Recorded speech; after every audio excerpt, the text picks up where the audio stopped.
Picture a narrow strip of water, Bab el-Mandeb, the Gate of Tears, a name that hints at its dramatic history and the immense stakes that have always surrounded it.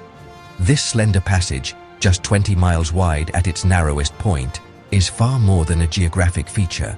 It is a lifeline connecting continents, cultures, and economies.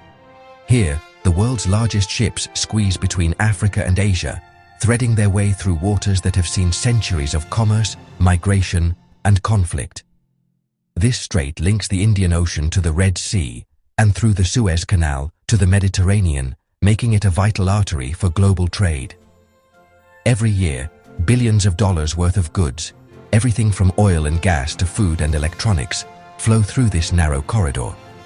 Every day, massive ships pass just miles from Yemen's coast, carrying oil, grain, and goods between continents.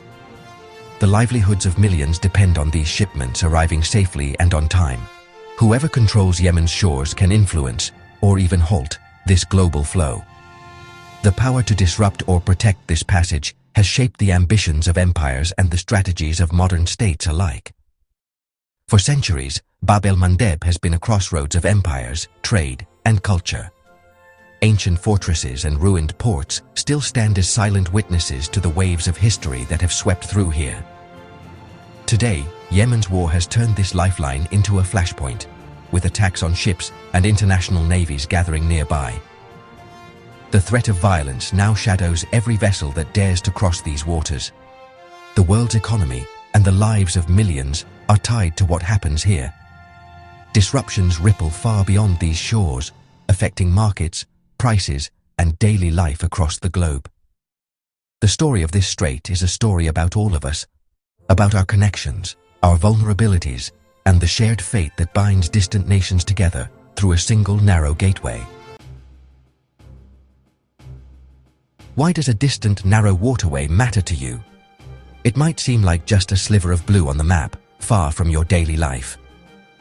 But this tiny strait, called Bab el-Mandeb, is a critical link in the chain that keeps the world connected.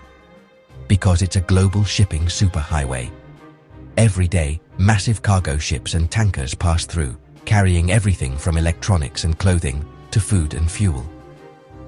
15% of all seaborne trade, over $1 trillion worth, passes through Bab el-Mandeb each year, including much of the world's oil.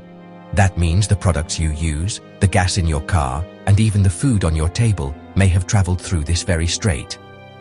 If this route is blocked, ships must detour thousands of miles around Africa, driving up costs and prices worldwide. The journey becomes longer, riskier, and much more expensive, which can quickly ripple through the global economy. That's why the US, China, and Europe all keep a close watch, even stationing navies nearby. These powerful nations know that the security of this strait is vital to their own economies and to global stability. China's first overseas military base sits just across the strait in Djibouti, underscoring its importance. It's a sign of how far countries will go to protect their interests in this region. Control of Yemen's coast means the power to disrupt or secure global trade. Whoever holds sway here can influence the flow of goods and energy to millions of people. The local conflict here can ripple across the world, affecting everything from gas prices to supply chains. Even a brief disruption can send shockwaves through markets and impact your wallet. The fight for Bab el-Mandeb isn't just about Yemen, it's about the balance of power and prosperity everywhere. The world's economies are more connected than ever, and this strait is a key link in that chain. When one group can threaten world trade, the stakes become global. The fate of this small strait can shape the lives of people thousands of miles away, including you. Yemen's ports, Mocha, Aden, and Hodeidah, were once legendary centers of trade. Mocha gave its name to coffee, shipping beans worldwide and making Yemen wealthy. Aden, with its volcanic harbor, was a British imperial jewel and a bustling, multicultural city. Hodeidah connected Yemen's interior to the world, thriving under the Ottomans. These ports built cities, cultures, and Yemen's global reputation.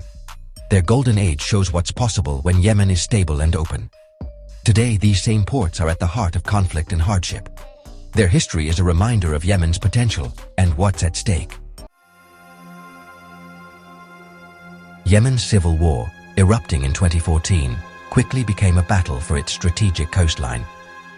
The Houthis seized Hodeidah, gaining control over vital imports and aid. A Saudi-led coalition responded with blockades and airstrikes, turning the conflict into a regional struggle. The port of Aden, under government and UAE-backed forces, became another contested prize. Multiple groups now control different stretches of coast, each backed by foreign powers. Once thriving ports are now battlegrounds, their capture meaning power, money, and survival.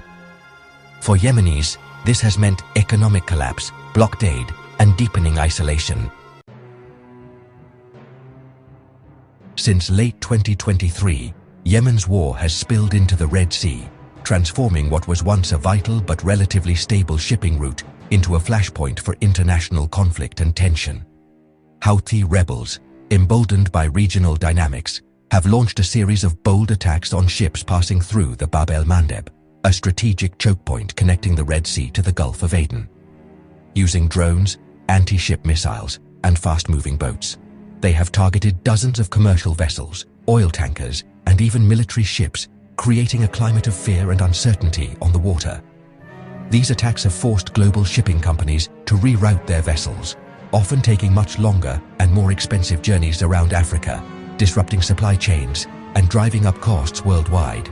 In response, the US, UK, and Israel have increased their military presence, launching naval patrols and conducting airstrikes against Houthi positions, but the attacks have not stopped.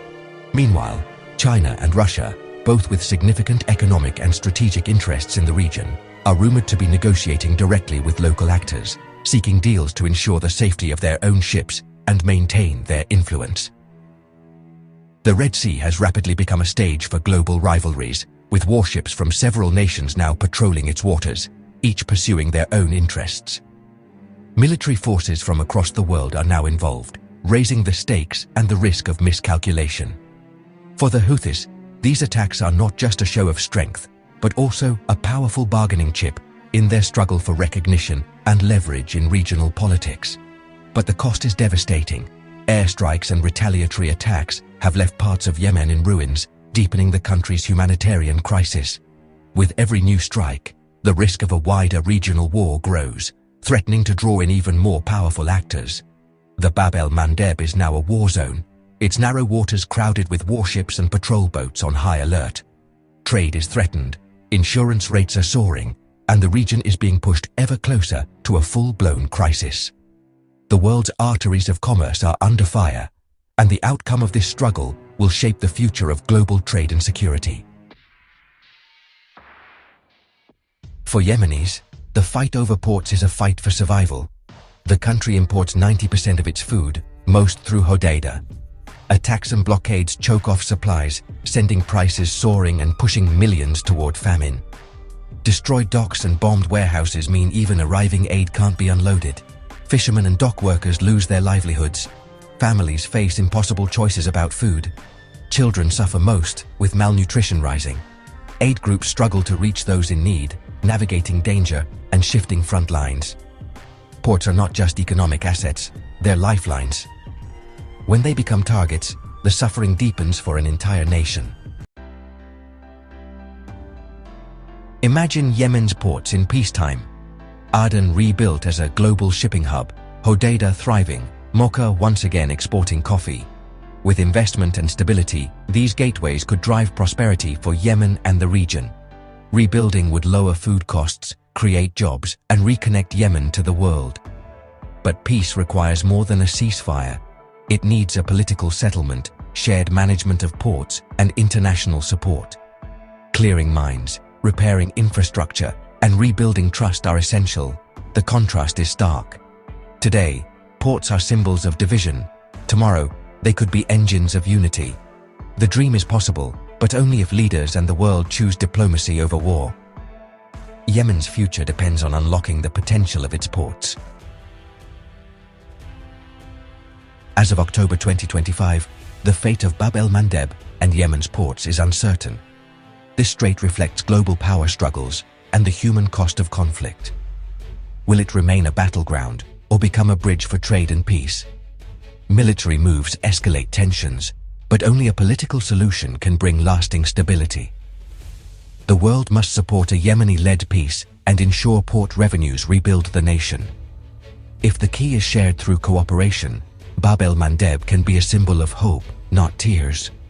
The world is watching. Will diplomacy prevail, or will the Gate of Tears live up to its name?